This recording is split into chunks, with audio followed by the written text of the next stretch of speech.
Artificial intelligence, a technology that has the potential to transform industries, redefine economies, and even shift global power dynamics.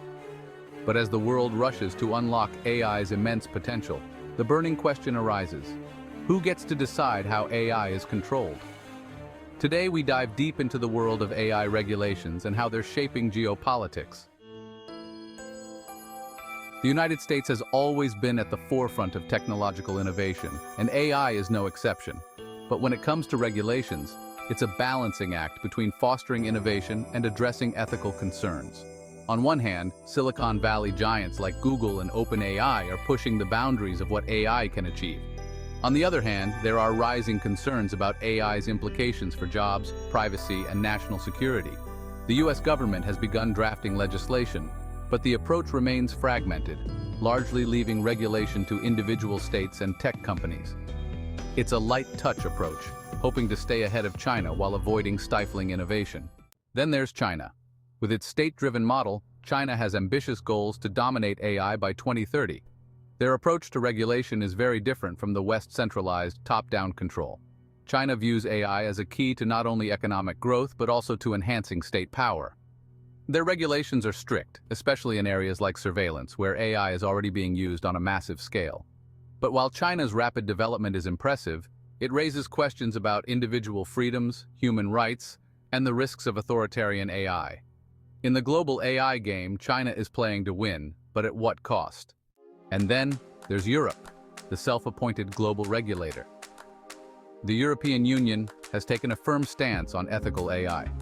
With the upcoming AI Act, the EU aims to ensure that AI systems are transparent, explainable, and above all, human-centric. They're concerned with privacy, the prevention of bias, and protecting citizens from AI misuse.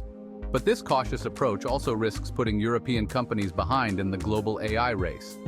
Is Europe focusing too much on ethics and not enough on competition? Only time will tell. Now, AI isn't just about economic advantages, it's a key component in national security. From autonomous drones to cyber warfare, AI is changing the nature of conflict. Countries like Russia, India, and Israel are investing heavily in military AI capabilities.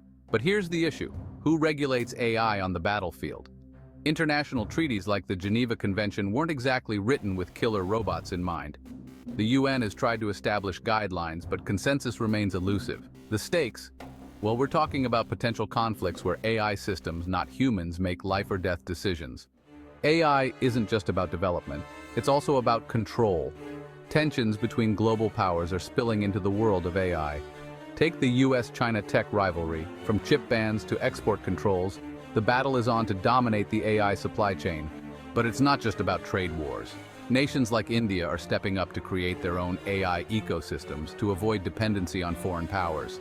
Geopolitics is driving AI regulation, with each nation keen on maintaining sovereignty over its technological future.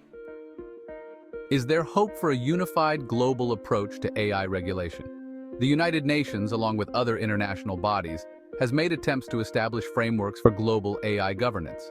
But let's be honest. Getting global powers to agree on how to regulate AI is like trying to herd cats. Everyone's interests are different. The West pushes for transparency and accountability, China favors state control, and other nations are simply trying to keep up.